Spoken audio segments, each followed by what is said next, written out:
Hello, hello from West Dorset. Vegetable marrows. Are they really worth growing? Well, I think they are.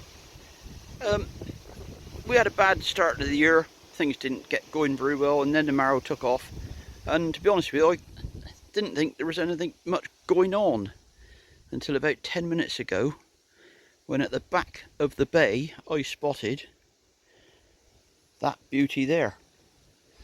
Didn't want to leave it to get any bigger because I don't think it does them any good, to be honest.